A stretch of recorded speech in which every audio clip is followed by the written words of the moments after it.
Okay, so we are going to be doing a cause analysis on the Illuminate scores that we just did for ELA. Just to kind of go over it, our vision for the school is within a culturally responsive environment, every student measurably learning in every classroom, every subject, every day. Looks like we're all here today. I'm going to kind of facilitate the meeting. Emma Walker is going to be the reporter, and then Katrina, if we could just kind of keep track of time so that we stay on task. The goal of our early out is to provide the staff with the opportunity to collaborate, develop professionally, and to perfect instruction focused on closing the achievement gap of the district's LCAP goals. And so today we're kind of looking at our goals regarding the Illuminate test we took on ELA for our first trimester. So just another quick reminder for our PLC norms. We come prepared with the data and the standards. We stay engaged. We speak and listen respectfully, and it's solution-based conversation versus complaining. We want to make sure that we're keeping it positive. So after looking at our Illuminate data, which we all have here, we noticed that there is about currently 49 students that are proficient, where as a grade level we discussed that 80% seems like a logical goal for us is 80%. So the gap that we're looking at is 31%.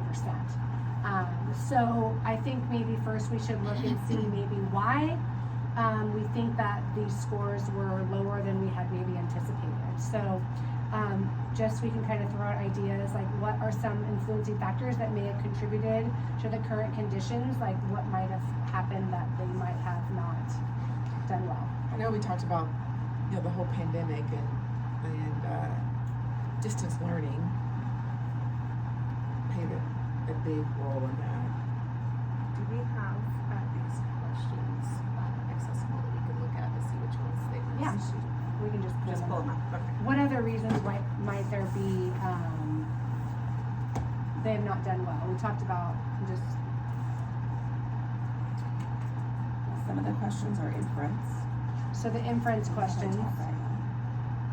Okay, so we haven't taught inference. I know that a lot of my students are at that age where they want to get things done quickly and they don't bother reading the passage. They think they could just answer the questions. And so I know I've got a few of those that finish very quickly. And my guess is that several of those that were in the completely not met range didn't bother reading the passage and just clicked through. Yeah. So maybe it's not even like No effort. no effort. Yeah. Well, they Or just rushing through it. rushing wanting through to it. get They it didn't done. refer back to the text. Yeah. And then looking at the test too, that district test. I'm not sure who wrote the test, but it's right. I mean, It could be overwhelming just looking at it. If that's not It's not user friendly. It's not visually as appealing as what we appealing do. as a normal test. And It looks maybe very our- like DOS. Yeah, and different than the test that we give, Yeah. right? So there's differences of those, right?